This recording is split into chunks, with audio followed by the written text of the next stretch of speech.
Welcome, here I've got SONY Xperia 10 II and I'm gonna show you how to change volume button function in the camera app at this device.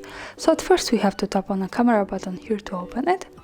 And as you can see, for now we are in the standard photo mode and the volume keys are here. So let me try to use them to see how it works now. And as you can see, now by tapping this I can easily take a picture. To change its function we have to go to more advanced options. We can do it by tapping on this button here in the right corner. And as you can see, it gives us access to the advanced camera settings. From here let's slide a little bit down to the command settings, and here we have the use volume key as option. So when we tap on this we can pick this. We can pick from zoom, volume or shutter. So for now I'm going to change it to zoom to show you how it works different.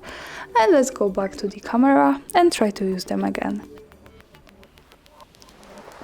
And as you can see, for now I can easily zoom by using these buttons and get closer to my subject and also go back. So this is how it works here. Thanks for watching, subscribe our channel and leave the thumbs up.